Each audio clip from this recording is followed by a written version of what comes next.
Welcome to another exciting episode of the NIDS View, a weekly show of the National Institute for Deterrence Studies, where we are advancing peace, promoting stability, and helping you to think deterrence. Each week we will discuss and analyze a recent topic and provide insight to how it affects our national deterrence. The view of the hosts and guests are their own. We hope you enjoy the show. Welcome back to another great episode of the NIDS View, a podcast of the National Institutes for Deterrence Studies, where we have a roundtable discussion about things we've read and, ideas. And we often pick an article that sort of gives us an opportunity to talk about a set of subjects. And we've done that today. Of course, I'm joined by Curtis McGiffin and Jim Petrosky, as is Howdy. often the case. And so it's, we had another nice article, Bob Peters, friend of NIDS, and, he's at the Heritage Foundation, and he wrote a new study called A Roadmap for Rebuilding America's Nuclear Arsenal. And he essentially sort of had a series of bullet point ideas that he thought were things that needed to be done, which those bullet points serve as sort of a entree into a discussion on a variety of topics. And so I thought we'd use, Bob's report as sort of a way to, structure the discussion. So, and of course, as, the great thing about March, it's middle of March, or early March, and that is, of course, that it's spring training. And for those who are Curtis, you're in Tennessee, Jim's in Dayton. I think you probably have minor league teams there. So, baseball will come to you as well. But for those of us here in Kansas City, this is likely to be the best season we've had in probably a decade. So we're pretty excited about baseball. And, just like your football team, right? Yeah, great. Yeah. Hey, everybody, it's like Alabama football. If the Chiefs don't win the Super Bowl, it was a failure of a year, just like when Alabama doesn't win the national championship, that year was a disaster. And so nobody thinks that way about the Royals quite yet, but we're hoping to get in that, sort of get there. But so let's, happy spring training to everybody out there. I know there's a lot of, in the nuclear community, there's a lot of baseball fans. I'm on some lists, and we talk baseball and nuclear weapons, so it's good to see everybody's out there loving both. But okay, so to get to Bob's article, the first thing he says is that the president, that being President Trump, should issue an executive order on rebuilding the nuclear arsenal, and he should issue this executive order to the government. And of course, what that should do is call, for what will be done, the timeline it will be done, and for the president to SecDef, SecEnergy to get updates and to really push this thing through. So, gentlemen, let me sort of open the floor there for you guys. Do we need any more? President Biden issued new guidance for the employment of the force and strategic guidance that's of course classified, so we can't really talk about the details of it, but there's very clearly an increased emphasis on the threat out there. So is this a step that President Trump needs to take? So yeah, well, my first piece when I read that is I'm curious why we need an executive order, something we're already doing. We're in the process of rebuilding the nuclear arsenal. We're modernizing. We certainly need emphasis on it, but I'm not sure what an executive order would do aside from maybe, and it would be a part of that executive order, shielding funds, personnel, et cetera, in a nuclear business. But I believe we've done that already, as far as I know. You certainly do not want to take your finger off the pulse. In fact, you want to stick your foot on the accelerator, if anything, and move things along. But I'm not sure another executive order just does that. Now, some of the other concepts that Bob brings up, I think, are really good. But getting the executive order from the top, it seems like we're already doing that.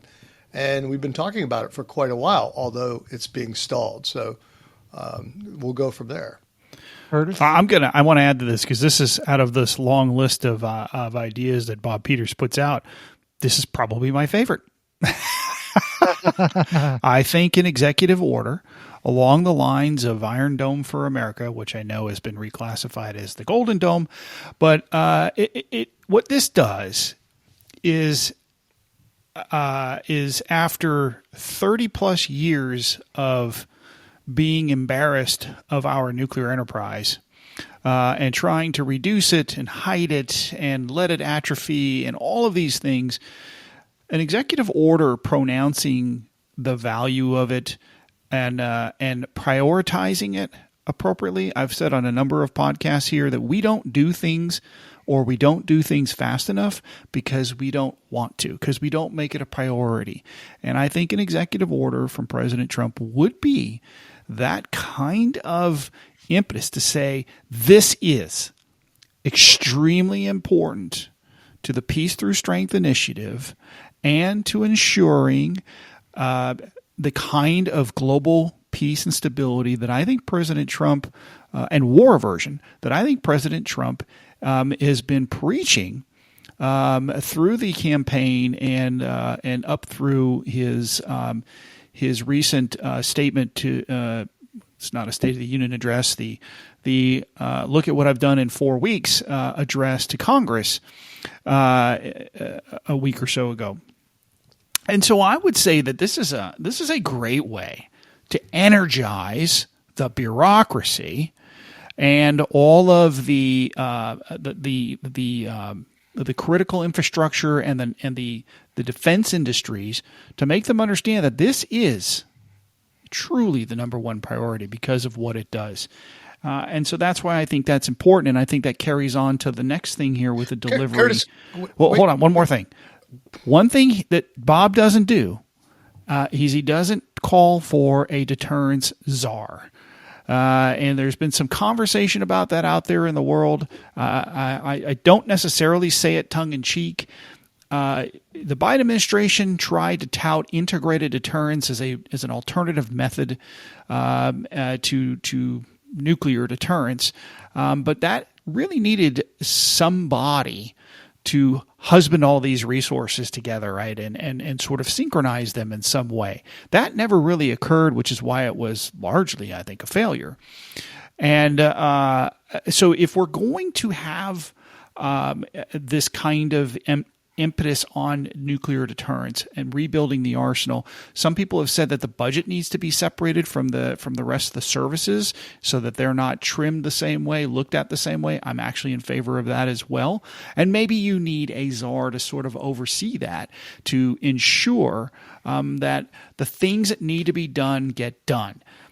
This is where I think the Navy has an interesting way of doing business through the SSP, having its own 3-star admiral that sort of ensures that all of its nuclear leg is focused under one leader, one office that is dedicated to making that happen. We need that at the national level, and I think it starts with an executive order.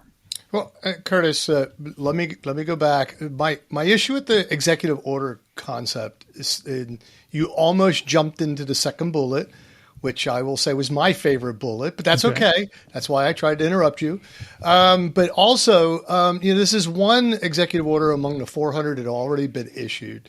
And I think it somewhat waters it down because as an executive order, one, it's not long-standing. It's only as long as the Trump administration's here, which is 4 years. And we've already have a modernization and, on rebuilding the nuclear arsenal. It's already there. It's already written. It's already been congressionally approved. It's long-standing. It's all late. It's all over budget. And it's all underwhelming. And all the executive order is just another one of those. However, you need to get the people behind you. So in the initial, what I've seen with the initial modernization effort is you have a bunch of us, which is not a bunch when you consider 300 million people in this country. And I don't know how many people vote, but let's just say 150 million. Adam will tell me some other number, like 12. But anyway, but the number of people voting, the voters have to understand this. And this is why I think less than an executive order and more important, a series of talks from the presidential level, from many levels, talking about the importance and educate of our nuclear arsenal and educating our folks to include some teeth to an educational effort to get young workers, college graduates, high school graduates, technical workers, all understanding why it's vital for them to become part of this process and why it's important to them, important to the nation, and then putting some teeth, being funding behind the education, the technical development, the schools to understand why we have a national security effort in this United States and why it relates to our Constitution and our civic duties to be part of this is more important, in my opinion, than an executive order which is going to fall out among the others. This thing's already happening. Now, if I want to put an executive order out there, I just don't think that's as important as the next bullet, which, by the way, I'll read it here. Deliver a national address on the importance of the nuclear arsenal. I think much bigger than that. A national address, a series of discussions, whether they're fireside chats, whether they're whatever we want to make them, to begin to inform the nation of something that all of us have gone through, of what we've gone through as a country, and what we do as an organization, try to inform our citizens what's happening. Because I don't know about you, Curtis, but when I go out into the basic citizenry and talk about who we are and our nuclear arsenal, people have no clue we're even modernizing. They don't know that this national effort's going on. And I don't think an executive order is going to solve that problem. So that's my opinion. But the problem with both of these is that you would need necessarily a president who shares your view. And President Trump has said first at Davos and then in a press conference in the Oval Office that he wants to denuclearize, that we have enough weapons to destroy the world 50 times over, and that we're going to get with Xi and Putin. We're going to cut our defense budgets in half. We're going to denuclearize. And so I guess my question would be, if you're the president, you're Donald Trump, and these have been the statements you've made sort of in the first few weeks of your administration, are you then going to go sign an executive article saying these are really important and that you're going to watch them like a hawk, and then go around the country, make national addresses? Because, what would the American people say is like, okay, so are we going to denuclearize or are we going to modernize? I mean, maybe for now, the president can say, hey, I'm trying to denuclearize. I want to be able to cut this. And then, of course, if the Russians and the Chinese do exactly what we think they'll do, which is the exact opposite, then the president has the room to come back and say, guys, fellow Americans, I tried. I gave it, the old college try. Yeah. And these guys would not, reduce their arsenals, cut, stop their expansive building of, offensive military capabilities. So now, because they won't do it, we can't fall behind. And maybe that's sort of the path we're going down. I'm not 100% sure, but otherwise it would be illogical to do these two things. Yeah, no, Adam, I tend to agree with you. Again, none of us are in the head of Donald Trump. I'm not sure I'd want to be there. He's moving so fast, I think I'd swirl around. But I do think that's part of the deal. I mean, I've said several times on this podcast, I'm all about denuclearizing. So as soon as our adversaries all denuclearize and show us that they've denuclearized, then we'll start doing it too. And then if they start building in a very dynamic way, we'll have parity with them. With them as they build, we'll build. So, it's the choice of the world. Now, do I see that's realistic? I'm not seeing that realistically at all. But I would love to see a world in which we, kumbaya, I get rid of, I can take all the locks off my doors and, and get rid of my security cameras because they cost me money. And I can use that for wonderful things like building a library or adding a new school bus, whatever. You know what I'm saying? So conceptually, I think it's an interesting idea, but realistically, I don't see it as a good idea. People just need to play Assassin's Creed. For anybody who's familiar with the video game Assassin's Creed, which then became a movie in 2016, the whole point of Assassin's Creed is that the Knights Templar are trying to find the apple that will then allow them to get rid of free will so that humans can't be violent anymore. And that's the whole point of it. And so until that day comes, which probably never will happen, people are going to be greedy and selfish and violent and all those other things. And therefore, and even if they were, Rob Kittinger and I recorded an episode of Nuclecast, and Rob's one of our guys, and Rob and he mentioned this, and I had never thought about this, but he said, hey, even if you could make all these things happen, you still need nuclear weapons for planetary defense. And I was like, you know what? But he's kind of right, because we do have asteroids that come close by, and if one is on a trajectory, you would need nuclear weapons to move it off a collision course, right? Because that's what killed all the dinosaurs. So therefore, you need them for that. And gave us all our oil. What movie Wow, did you really see that one in, Adam? What's your movie reference for that? Yeah, there we go. That's another movie reference, right? That's one of Aerosmith's great songs right there, the theme song. Go ahead, Curtis. You've been biting on this. I saw you moving around, agitating around there. I just don't even take any of this seriously. It's just not worth the rabbit hole. We got a long list to discuss here from Bob Peters. We are not going to make conventional war great again by disarming the nations or the world. It's just not going to happen. And so this is President Trump negotiating and posturing. And moving forward, maybe this executive order doesn't have to happen tomorrow, but 6 months from now, 9 months from now, when he's disappointed by what China and Russia have to say in response to his offer, then he will jump right in and give it. I do like your idea for fireside chats. Reagan used to do the Saturday morning chit chats. I'm not sure that President Trump is. Either interested or steeped enough in the theories of nuclear deterrence and these sorts of things that he would be the best salesman for why these things matter. But wait a minute, he's got other people who could do it. So you've given me a really good idea. So this is my shout out to our audience. If President Trump wants to come on to the NIDS View, and we can talk about this. This would be great for our audience to hear the views on this.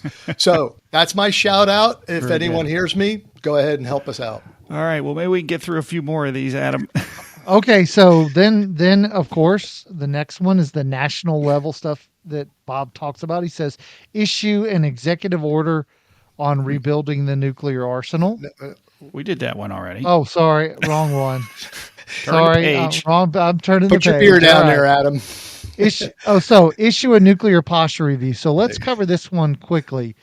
So I'm going to say no, or just dust off the one from 2018, change it slightly. But that is I agree with Frank Miller that, we need to focus on the guidance, the classified guidance, and that there's things that we could change there, but an NPR takes a lot of manpower, a lot of time. There's a lot of coordination, and I don't think it's worth it. We sort of understand the threat. We don't need it. But if we want to dust off and tweak 2018s to replace 2022s, I'm okay with that. Yeah. So I've been pretty public about this in a number of different venues. I completely disagree. I think a new NPR is necessary. It doesn't have to be as verbose or as repetitive. It doesn't have to explain every angle of the world's situation or every detail about deterrence theory. But what it does need to be is act as a public policy document, sort of a declaration, if you will, for adversaries and allies alike to review and see what are the intentions of this president with regard to the nuclear posture. What changes does he want to make or think needs to be made in order to ensure what's going on? And it serves as a source document for the services to point to when they ask for funding for the items. They can point to it and say, see, Congress, the president says we're supposed to do this, therefore fund us. And I think these things matter. I think it matters when you communicate to the force what the priorities are. Because if you don't, then the priorities will be whatever whatever you name the general or admiral thinks is sexy and is interesting to them, and it does not necessarily focus on what maybe the president's goals might be, which is to avert war. Okay, and so he's not interested in waging war. He's interested in averting war, and we must lay down the guidance to the force to understand that. And so, as much as he wants to convert the warrior ethos or solidify the warrior ethos, we also need to codify the deterrence ethos.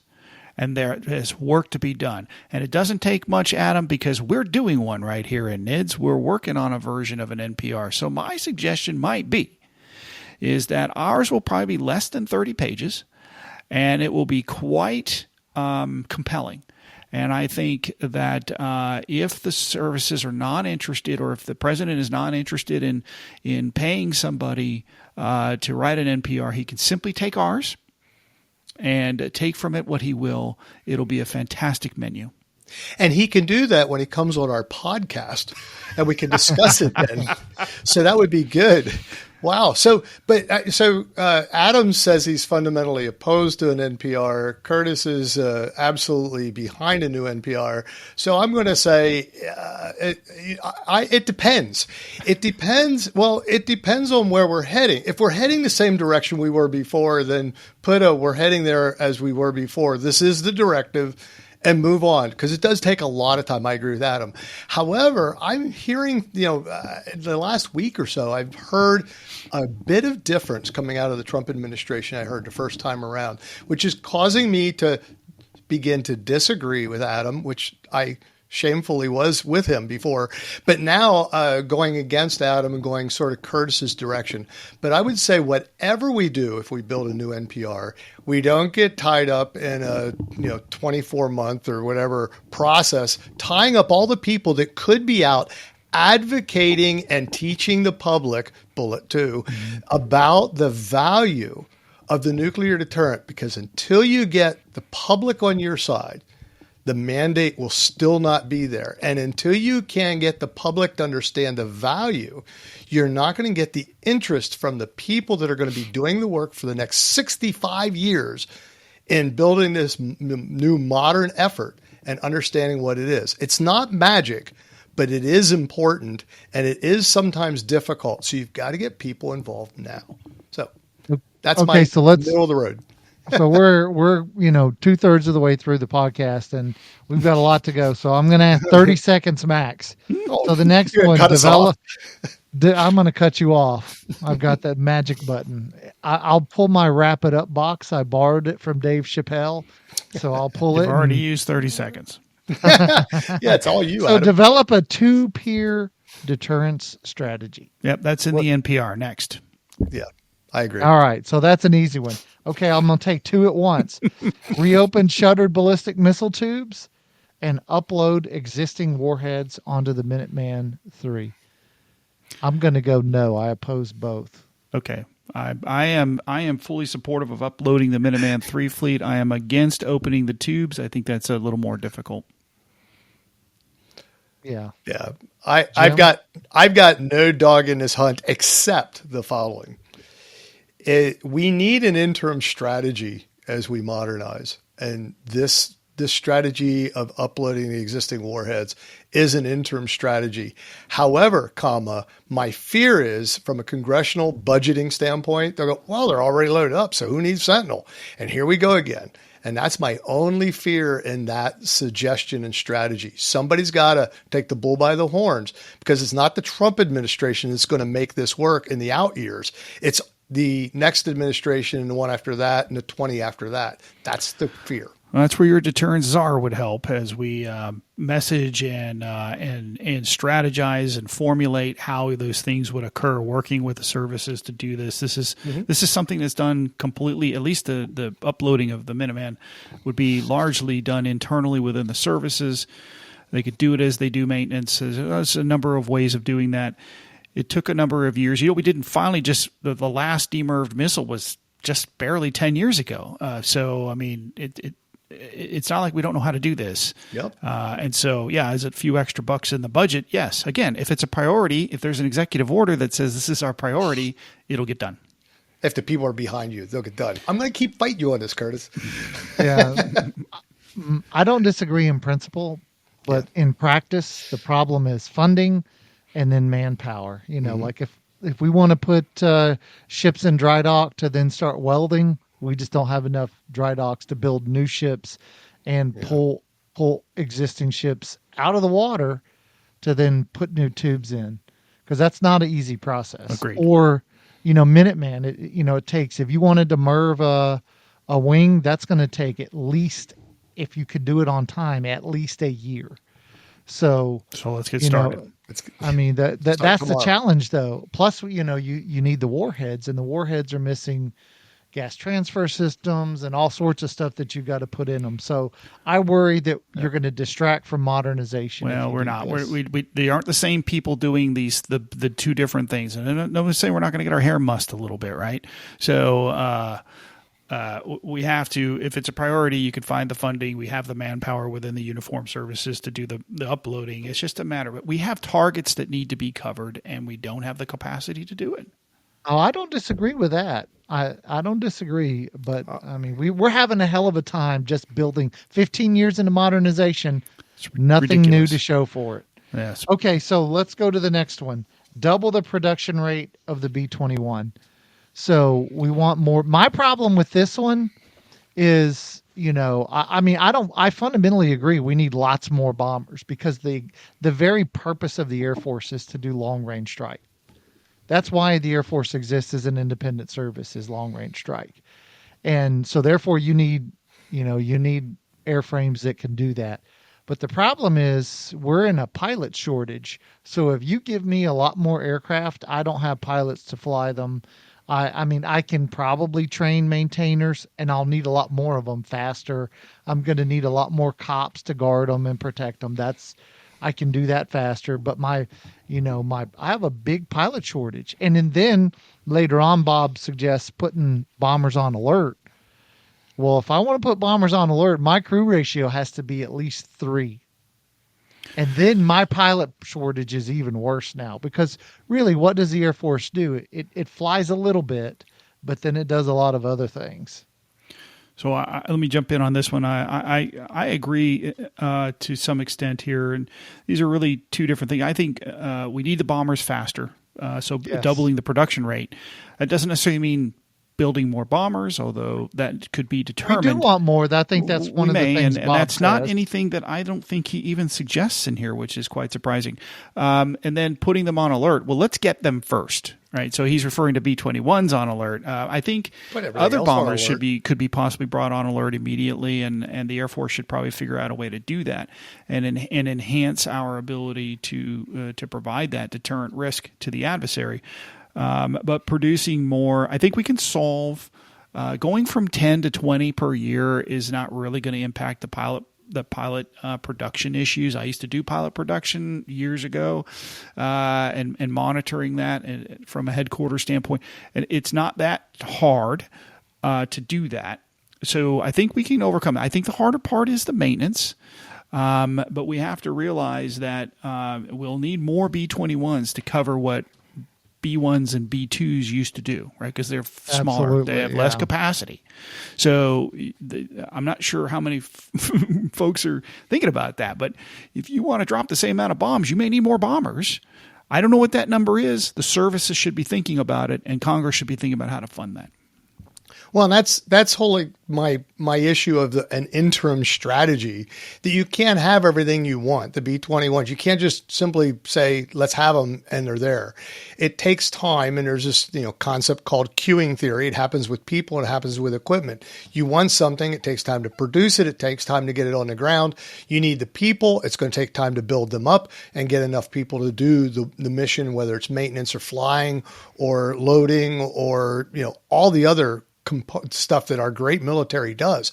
However, the interim strategy will begin to build that. That's why we need to start tomorrow. If you put bombers on alert, again, I'm not an Air Force guy, so a B-21. So there's another bomber out there with another number on it that I don't know, maybe a 52. But anyway, they could be on alert. And we could start building the force to support them as we move it forward. But it has to be a strategy that we go back to Congress and say, look, we need the people to do this. And here's why they're out there.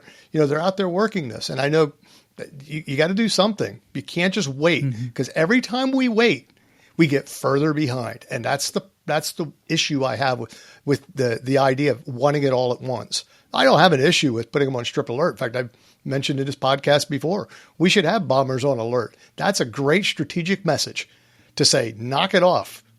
Well, I mean, the only place you're going to put a nuclear bomber on alert is you're going to have to do it at Minot, because you're not going to put bombers. You can't really put bombers on alert at Barksdale, because we don't have a WSF that has weapons. So you're going to put them on alert at Minot. You may or may not do that in the dead of winter because of conditions. So there's we've never sat alert at Minot before in the dead of winter. Well, we have. Global warming is probably better now. Yeah, the global warming has solved that problem. We have, but we're not in the same Air Force that we were in 1992 and before. And the crew ratios and all the things, this is not the same force.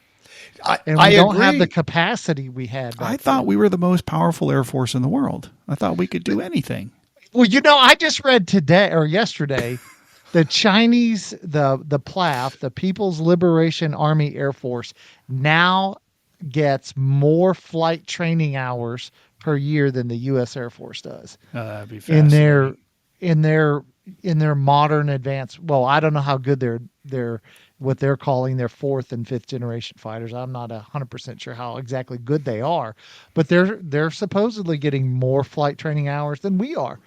So, we're flying less, we have all sorts of shortages.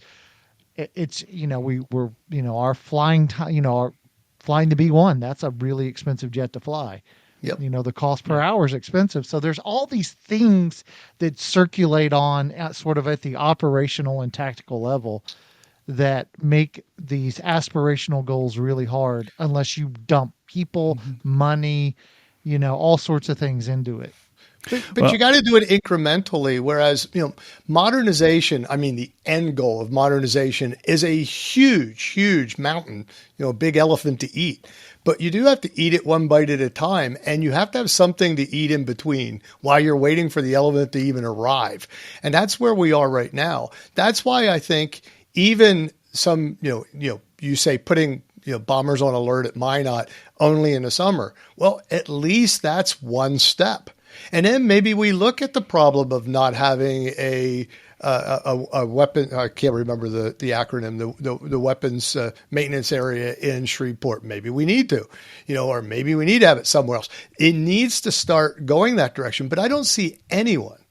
And when I read through this thing at Bob, and I like Bob a lot, but where are we putting that into the strategy for the U.S. to get through between now and the end of modernization? It would be in the NPR. Hey, we're running out of time, so I want to hit one of my favorites, and I don't want to miss this one. Bob brought up one that I thought was brilliant, and I hadn't thought of. That's not why it's brilliant, but I hadn't thought of it, and I wanted to call this one out, and that was to develop a long-range standoff nuclear munition for the F-35. And I thought this was interesting. He talks about, given the proliferation of adversary air defenses and other anti-access systems, the Air Force should examine the utility and feasibility of a long-range standoff nuclear weapon, blah, blah, blah, blah. Would this be a JASSM ER-N? No, because the JASSM ER is a POS. Okay, it's not a good weapon. Okay, it is not a good weapon. Block 2 or a better JASSM. But essentially, what he's saying is let's grab a long range conventional missile that we already have and figure out a way to put a small nuclear warhead on it, kind of like what the French do, and figure out how we can employ that. What does that add to? And then all of a sudden, maybe we have an alternative to the LRSO or but the you Alchem. Can't make it. you can't make it. One of the points that he made was to make it globally employable, which, I've gone through these efforts in the past to try to do that very thing. And it is, if you maintain particularly safety standards, when you've got nuclear weapons on jets, it is very, very, very difficult to move jets forward outside of places where we have, the vaults for the B-61 and things like that. It is not that easy to just employ them. So, while an LRSO is not necessarily meant to be flown on a little jet. F-35. Yeah. Yeah. So it's probably not the exact right thing, but you need something probably smaller than LRSO, but something that, and like range is your big issue, because JASSM-ER still is not that long of a range.